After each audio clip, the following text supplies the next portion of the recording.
Hey, we're glad you are here this morning as we kick off a brand new series called Anthem of Hope. This is going to be a 4-week series, and we're going to be talking about what it means to find hope in some of the most difficult circumstances of life. How do you find hope when you feel hopeless? How do you find some light in the middle of darkness? How do you find some love in the middle of hate? How do you find the flag that says, hey, here's hope. Come running home. There's hope for you. So that's what we're going to be talking about over the next few weeks. Tell me if this is true in your own life. Giving advice, providing wisdom, and generating faith for other people is much easier than doing those same things for yourself. Anybody know what I'm talking about? Someone can come to you for advice and bam, no problem. You give it to them. Here's what you do, here's what you say, here's how you handle it. But when you face the exact same issue, you have difficulty following the exact same advice you gave somebody else. Your pit is the deepest. Your darkness is the darkest. You haven't seen anything like the problems I got, right? When we go through those times, faith for other people is much easier to locate and follow for them than it is for yourself. I have stood on this stage many times over the years and delivered messages I knew were clear and truthful and helpful and practical, yet I had difficulty putting the exact same advice and wisdom and truth into practice in my own life. Why is that? Because I'm a hypocrite? No. Because I'm a liar? No. Because I don't believe it? No. Living out truth is more difficult than giving out truth. It is much easier to stand up front and give other people advice and tell them what they ought to do than to try to find that same exact advice and follow it in your own life. In 1980, my Aunt Shelby was 44. She was the oldest of my grandmother's 9 children, and she began experiencing severe migraines. And over-the-counter medication didn't touch the pain. The pain was so excruciating, my stepfather offered to take her to the ER one afternoon. And I went along. I was just a kid, and I went along for the ride. The ER doctor ordered a CAT scan, and she went home and waited for the results, and she had stage 4 brain cancer. My Aunt Shelby died 6 months later. It was horrible. Shelby was young, vibrant, so many years ahead of her, so much to offer in life. I especially remember as a small child, my spiritual hero, my grandmother. I watched her journey through this grief. She had always had great faith, and I looked up to her so much, except when it came to my Aunt Shelby. This almost devastated her. I told this story this morning because I want to emphasize how my Aunt Shelby's death affected my grandmother's faith. You got to realize that to me, my grandmother was like the perfect Christian. She was strong, she was godly, faith-filled. She built me up for years. She encouraged me when nobody else would. She prayed for me. She trusted God for big miracles. She showed me what grace and forgiveness and patience and all those things were about. I used to sit on her couch with her for hours at a time as she would disciple me in her own way and teach me about what it meant to follow Christ and read scriptures to me. To me, I just idolized her as a young child. And then to watch her go through this with her oldest daughter, my aunt, and watch it almost devastate her faith was a very difficult thing in my life. I stood on the sidelines and watched as my resilient grandmother became deeply depressed, heartbroken. She prayed every day. She begged God for healing. But after all of it, she was forced to stand beside her young daughter's ravaged body and weep, knowing she would never see her on this side of eternity again. Faith for others is much easier than faith for us. Living out truth is much more difficult than giving out truth. Why is that? I've wondered that about myself a lot. Why is it that I can stand on the stage and wax eloquent about faith? How is it that I can sit in my office and counsel people and give them all kinds of different things they ought to do when they go through tragedy? How is it I can roll through scriptures and find this scripture and apply it here and find this scripture and apply it there? Why is it that I can hold hands with a grieving family and pray with them and hopefully bolster their faith and encourage them in their journey, and then I go through something in my own life, some tragedy strikes, some painful event occurs, and all those scriptures just kind of seem to fade into the background. I try to pray, and I don't feel the same sense of his presence that I do when I pray with other people. Why is it I can stand and boldly proclaim all the things that we ought to do when we go through tragedy, and then I'm having to search through my own heart and my own mind and try to find the very things that I give to other people when I myself am going through a difficult time? I've thought a lot about that and wondered a lot about that. How do you find hope when you're going through a painful time? How do you find hope when your faith is being devastated? I've thought about it. And one overall reason, hopefully this will help a little bit. When we are believing for other people, providing advice to other people when they're going through a tough time, we are not in pain. It's the other person who's in pain. And because we're not in pain at that moment, we can see clearly, we can hear clearly, we can think clearly. But pain drowns every single thing else out. When you're in pain, you don't taste anything, you don't hear anything, you don't think anything. The only thing you taste and hear or think is the pain.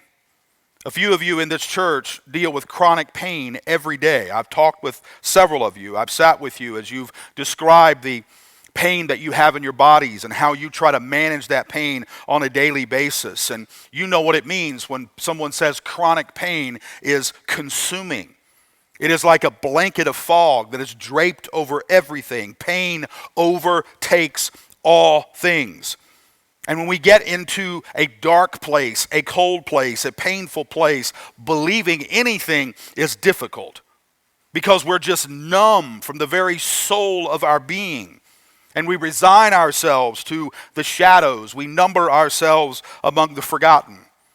Have you ever walked outside after receiving the news of a loved one's passing or after experiencing a horrible tragedy and noticed how the entire world continued to function? You ever gone to a funeral and had to say goodbye to a loved one or maybe someone who was extremely close to you, and you walk outside and you get into the funeral procession and you notice that all the other cars are just going on about life, they're going to lunch, they're going to work, and here you are devastated? You're weeping, your heart is broken, but yet the birds continue to chirp, people continue to mow their grass, the mail continues to be delivered, and you wish you could find a button and just push the button that would stop everything in the entire world, and you just want to scream, do you not know that my world has come to an end? Why are you acting as if you don't care right now? Pain is all consuming. And then it occurs to you that about 99.9% of the world has no idea what you're going through. And then an even more painful reality offends you. Even if the rest of the world knew what you were going through, they probably would not even care enough to put down the newspaper. And that's when you feel utterly alone.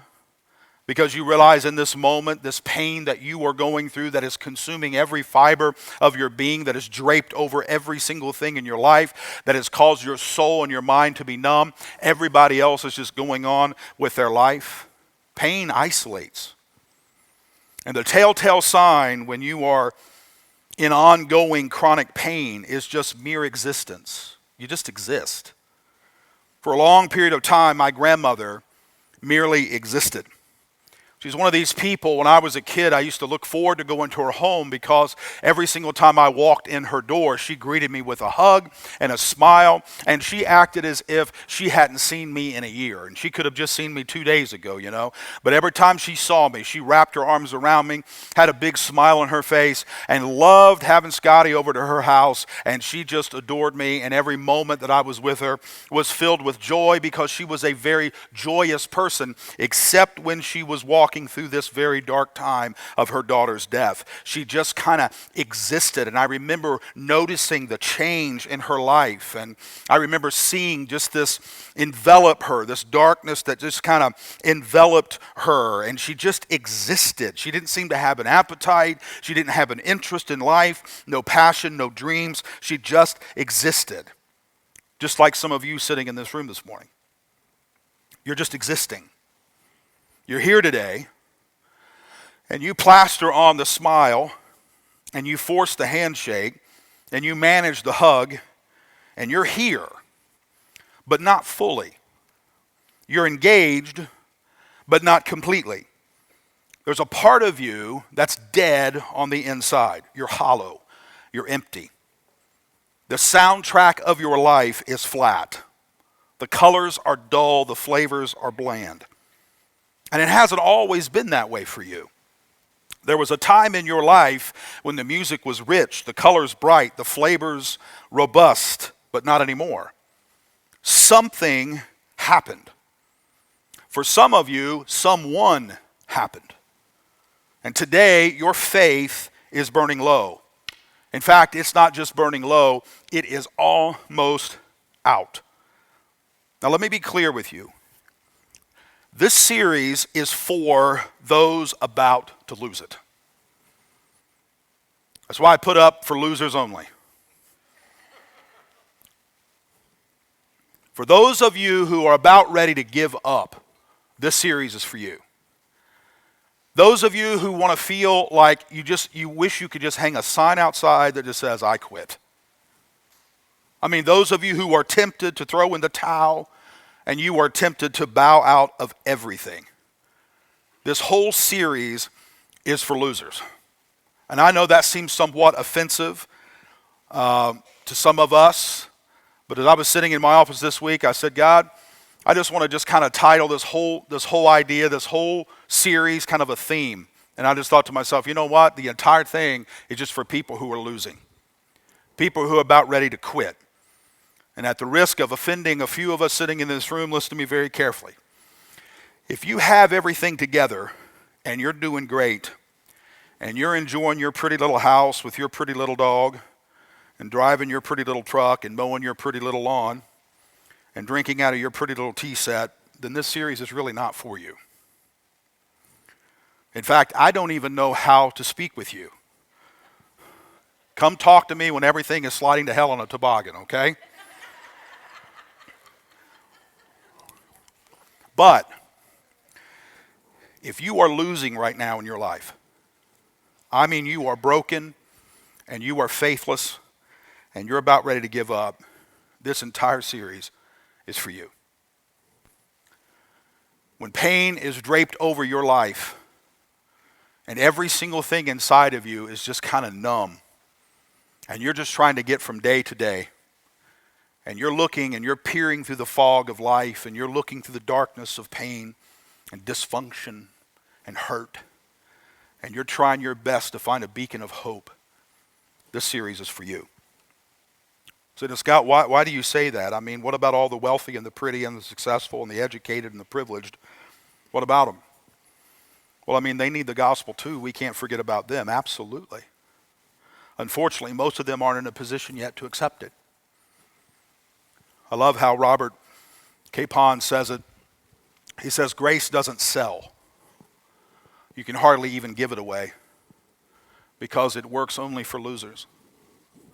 And no one wants to stand in their line. The world of winners will buy case lots of moral advice, grosses of built-edged prohibitions, skids of self-improvement techniques, and whole truckloads of transcendental hot air, but it will not buy free forgiveness, because that threatens to let the riffraff into the supper of the Lamb. This series, actually, this church is for riffraff. It's for losers.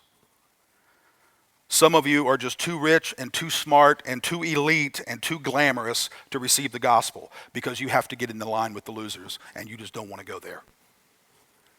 And in your own way, you're still trying to buy it. You can't buy it. The gospel's free. You can't buy it. It's for losers only. You have to take it. And the only way to receive it's on your knees. The only way to get it is to hold your hand out and say, I'm broken and I need to be fixed. Let me tell you something. Matthew 5. This is before we get into the series. This is just free stuff. I'm not going to charge you. We're not going to take any more offerings up. Nothing like that, okay? This is just free stuff before we launch into today's message. Matthew 5.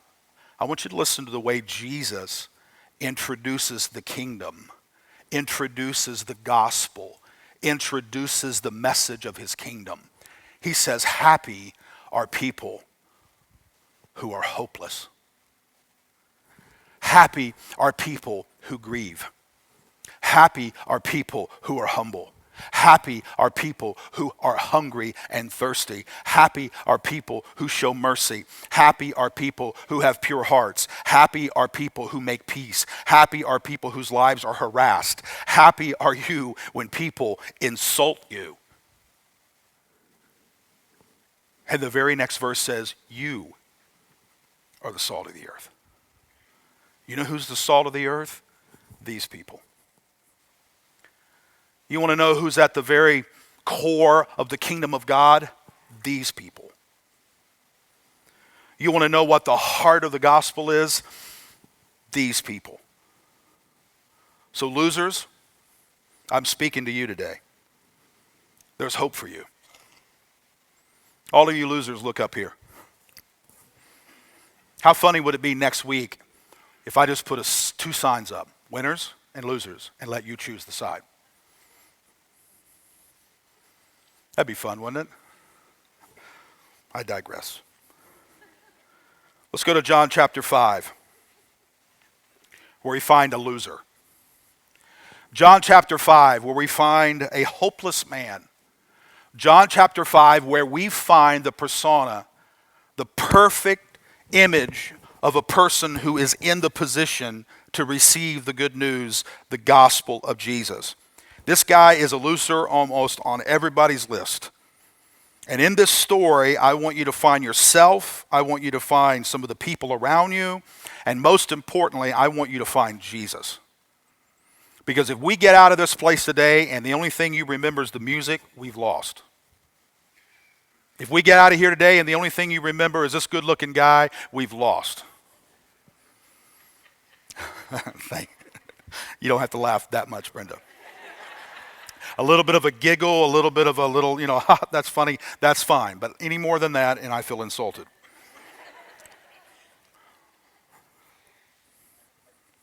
John chapter 5. Listen to this story about a loser. After this, there was a Jewish festival, and Jesus went up to Jerusalem. In Jerusalem, near the sheep gate in the north city wall, is a pool with the Aramaic name Bethesda. It has 5 covered porches and a crowd of people who were sick, blind, and paralyzed. Here's kind of an image that you might have seen had you been there during that time.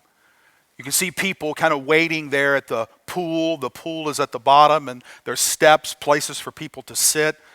And there's sick people that have gathered all around this pool. There's people who are blind. There are people whose legs do not work correctly. There are people who are born without an arm. There are people who are there who are unable to function in life. And they gather around this pool. According to legend, the pool in this community, the pool of Bethesda, was believed to have healing powers in the water.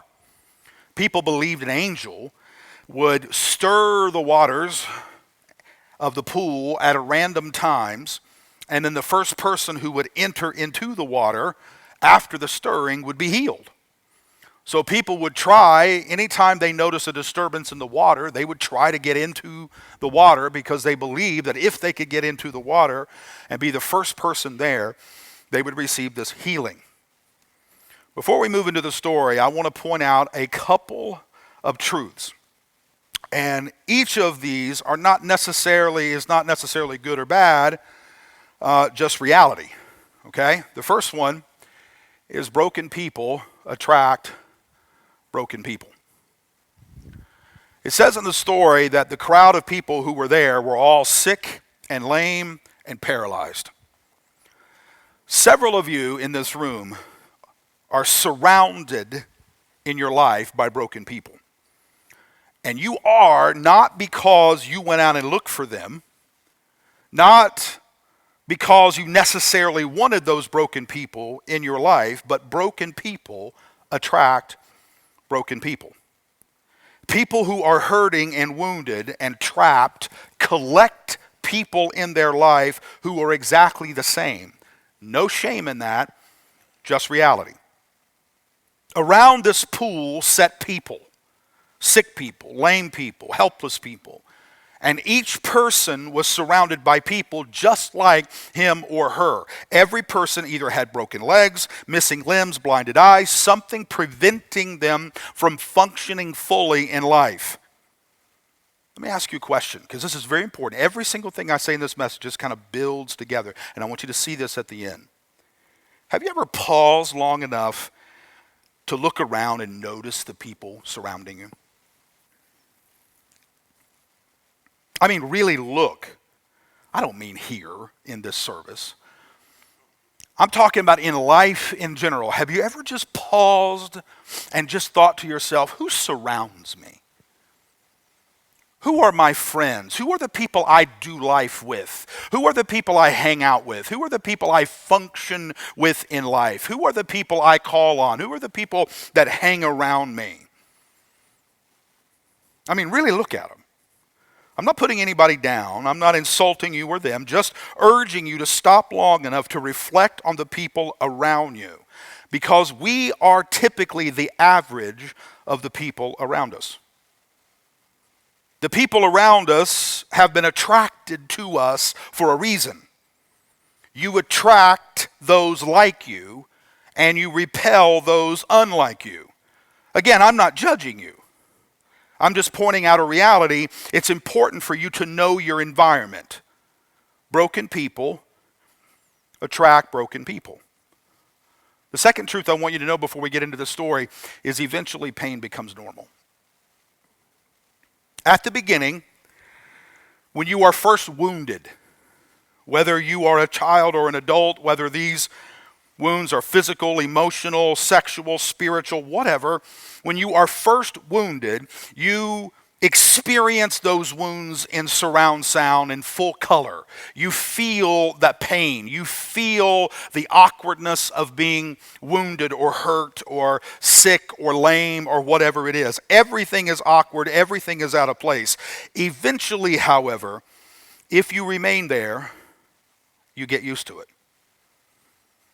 And you build a new network of friends who are similar to you, and what used to be awkward now becomes normal. What used to be painful just becomes part of life. At the beginning, you think things will improve. Now you're not so sure. At the beginning, your wounds were very clearly upon you.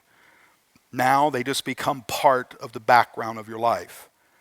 And after a while, you're not so sure that you'll ever be different than you are right now. You give up, and eventually, you just remain the same. Now, I said all that because I want to set this man up for you. This man is at this pool. This man is at this pool surrounded by people just like him. There are some of you, you are wounded, you are hurting, you are broken, you are cynical, you are sarcastic, you are mean-spirited. You've got addictions and habits and your hang-ups in your life that is causing you to limp, that is causing you not to be able to run very fast. You are sick in your marriage. You're sick in your finances. You're sick in your head. You're sick in your dreams. You're sick in every single aspect of your life. And if you are honest, you are also surrounded by people who are almost exactly like you. And years ago, you thought maybe you could break free. Years ago, you thought maybe you could be healed. Years ago, you thought maybe you could absolutely be delivered and you could walk in victory and you could walk in peace.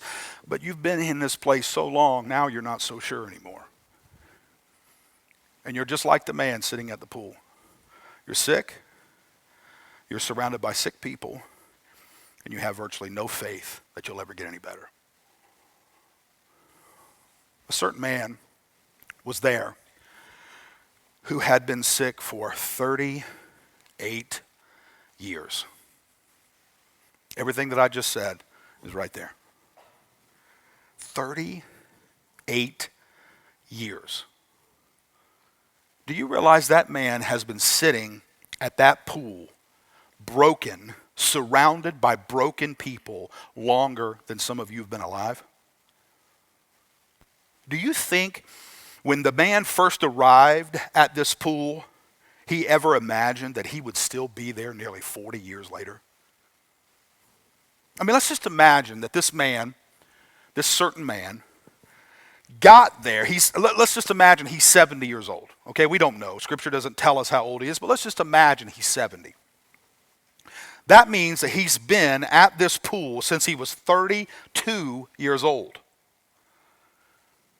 So at 32 years of age, he shows up, somehow he gets to this pool, and he believes that if he can get into the water, as soon as the angel stirs the water, he will be healed. Well, he doesn't make it the first day. He doesn't make it in the second day. In fact, he doesn't make it in the first week or the second week. He doesn't make it in the first month or the second month. He doesn't make it in the first year or the second year. In fact, 38 years later, he is still at the pool every single day, hopeful he'll get into the water whenever the angel stirs it. Listen to me very carefully. Wounds do not just go away. Pain does not just subside. If you are wounded at 20, you are still wounded at 40 unless something changes. If you are betrayed at 34, you are still betrayed at 54. You're just older. Some of you in this room, some people watching online, you have been at the figurative pool waiting for a long, long time. And you are waiting for whatever it is, whatever wound, whatever hurt, whatever betrayal, whatever thing that's happened in your life, you are waiting for it to go away. It won't just go away. 38 years later, this man is in the same position as he was when he first started. You know what goes away after a while? Not the pain. You know what goes away after a while? Not the broken people, because you keep attracting more of them. You know what goes away after a while? Hope. That's what goes away. Eventually you think, I'm never going to be any different. I'm the same person as I was 10 years ago. I'm the same person I was 20 years ago. I'll probably be the same person as I am today, 20 years from today. What goes away is hope. And this man is hopeless. When Jesus saw him lying there, knowing he had been there a long time, knowing he had been there a long time, there is something about being broken, sick, betrayed, hurt, addicted for a long time that robs you of hope. Some of you have been where you are for so long that you don't even see hope anymore. You can't even find hope in life.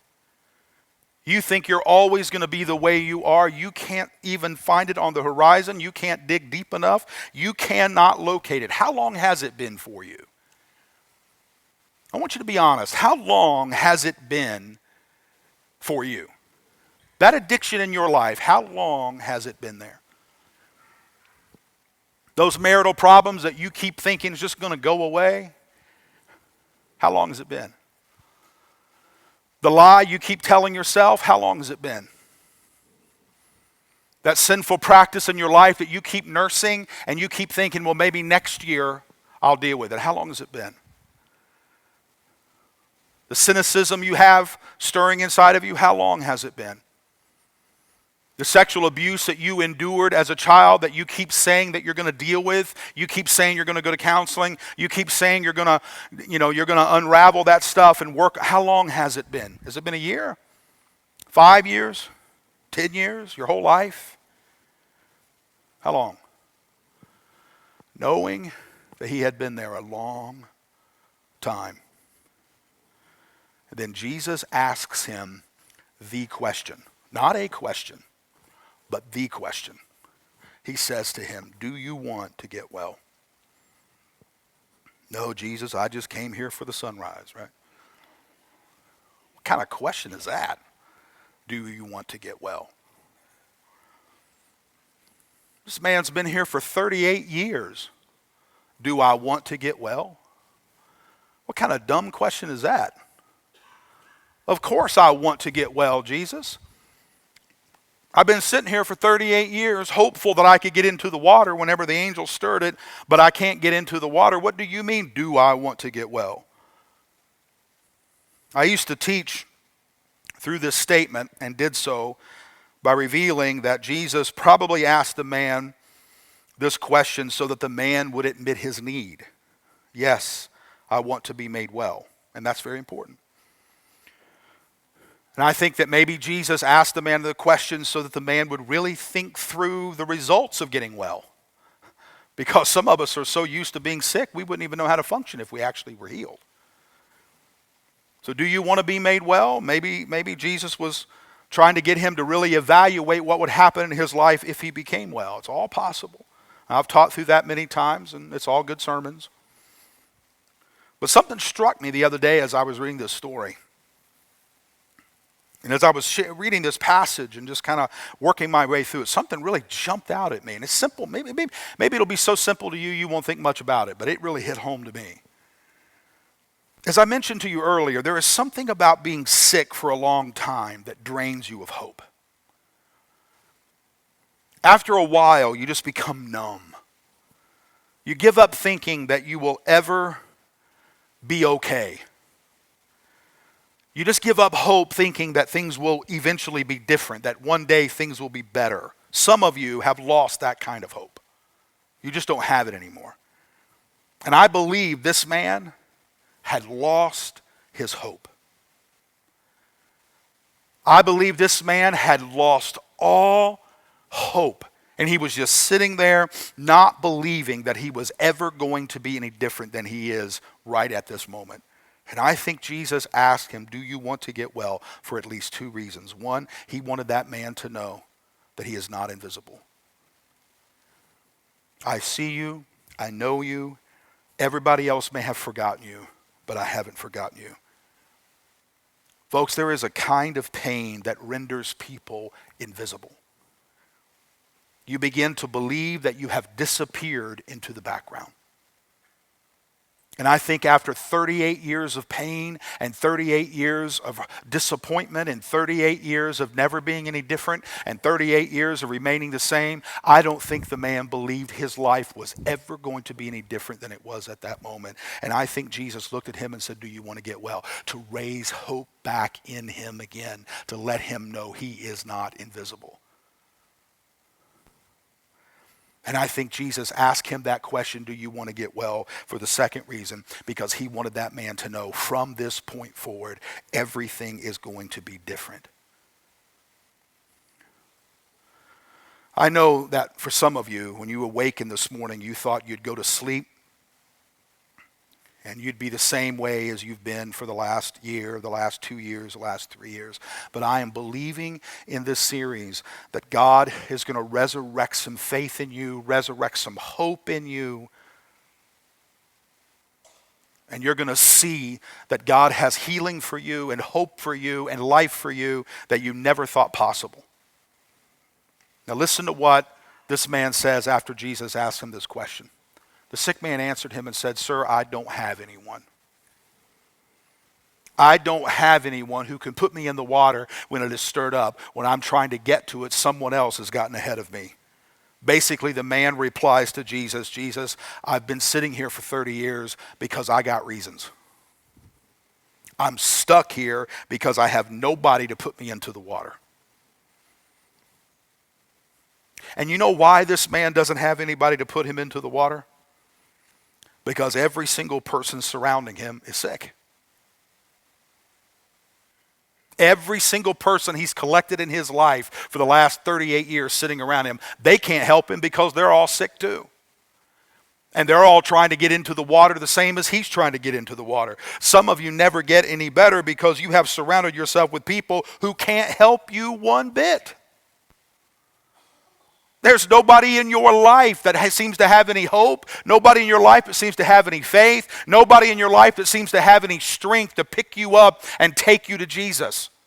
We collect people who are similar to us, and after a while, what used to bother us no longer bothers us because we get just used to it. And I love how Jesus just refuses to accept the man's excuses. He says to the man, get up, pick up your mat, and walk. Quit looking to all these sick people to help you. You get up. You believe for you. You get up. You try for you. You get up. You control what happens next. Get up. Quit using all these excuses. Quit using all these reasons. Get up and walk. And I think it was in this moment the hope sprang forth in this man's soul, and a shaft of light tore through the blanket of darkness, piercing doubt, tearing apart discouragement, ripping up disbelief. And for the first time in a long time, he experienced hope again. And look what it says, immediately. I just think that is unbelievable, the contrast between 38 years and immediately.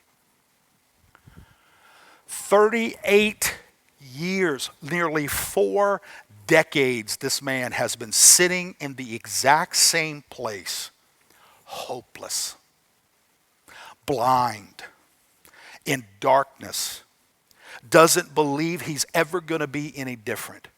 Has nobody in his life that can pick him up and take him anywhere.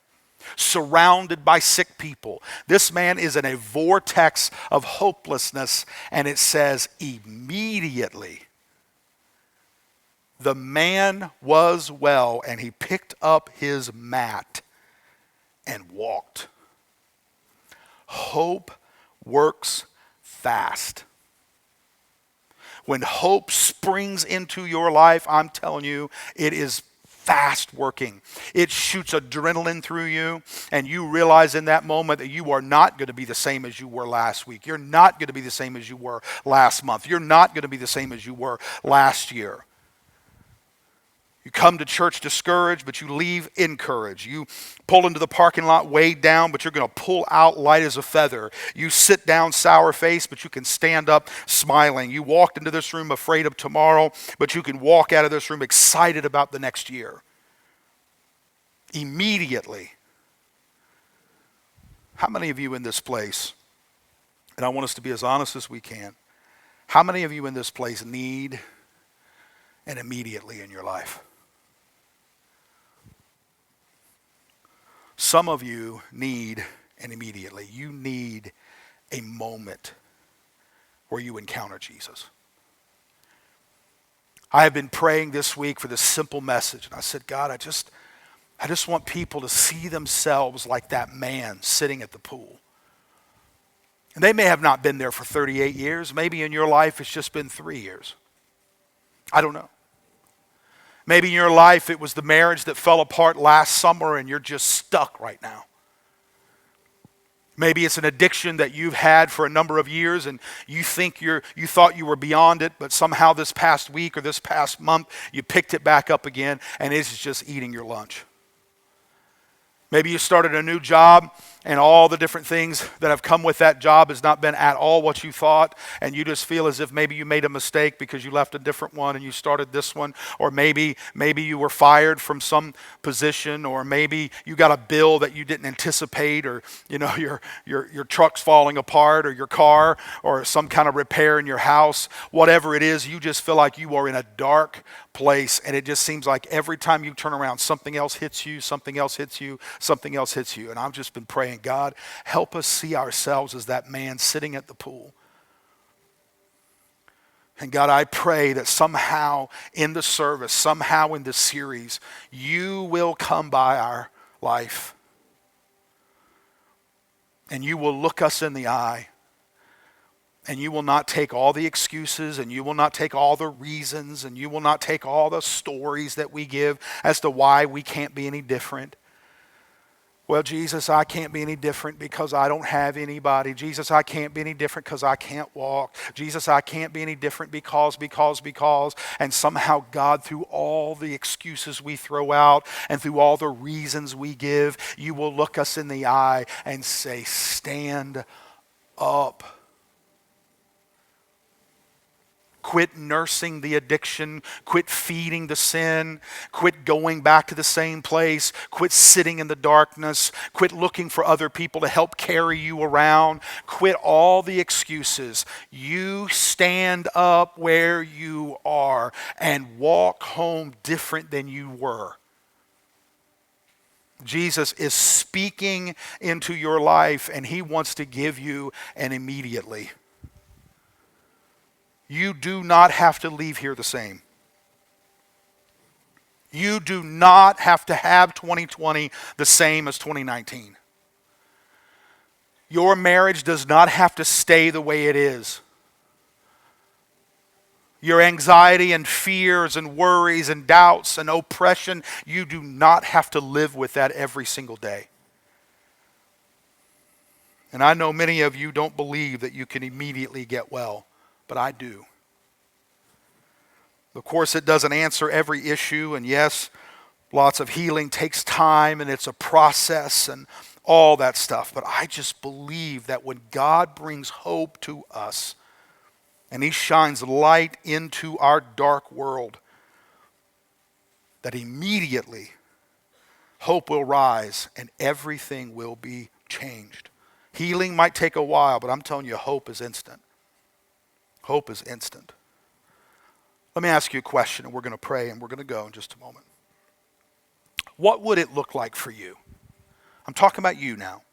What would it look like for you if you were able to pick up your bed for the first time in your life and go home free? What would it look like? What if that addiction wasn't a part of your life? What if all those fears that you carry with you suddenly just vanished? What if that thing that holds you down and you just can't, you don't feel as if you can pick up and walk and move? What if suddenly Jesus looked you in the face and told you to get up, and you actually stood up, and all of a sudden your bones were strengthened and your mind was strengthened and your heart was strengthened, and for the first time in your life you had the strength to walk home? What would it look like for you if you get up the next morning? Okay, you got to work with this analogy here. What would it look like for you if you got up tomorrow morning and you didn't have to go to the pool again and sit all day long at the pool? What if you could dream again? What if you could write again? What if you could sing again? What if you could believe again? What if you could do what it is you believe God's called you to do? And you could become the mother, the husband, the wife, the friend, the leader, the small group leader, the mission outreach partner on a team. You could. What would it look like for you? What would it look like for your husband for the first time in your life to be filled with hope instead of depression and anxiety? What would it look like for your kids? What if flying over your life was the word hope? Not addict, not pervert, not liar, not divorcee, not single, not fat, not unemployed, not married again. Whatever labels that people give you, what if over your life was the word hope? What would it mean? What would it mean for your husband, for your kids, for your wife if you picked up your mat and walked home and you were free? That's my prayer for you in this series. That's my prayer. Let's pray. Father, I want more than anything for the people of Forest Park to just have hope rise within their hearts again. So many of us are sitting at our pools every day, nursing our wounds. Just sitting there, not moving, because we look around and we have all these excuses as to why we can't walk, all these excuses as to why we can't function in freedom, all these excuses as to why we have to sit at a pool every single day for 38 years. And God, in this series, I believe that you're going to walk by our life and you're going to look at us and you're going to say, get up. Quit sitting there. Get up. Take up your mat and walk. Walk free. Father, that is my prayer for the people of Forest Park. That's my prayer for people watching online, that they will walk free for the very first time in their life. God, spring forth hope inside of us. May we believe again. We thank you. We honor you. We worship you. In the name of Jesus. Amen.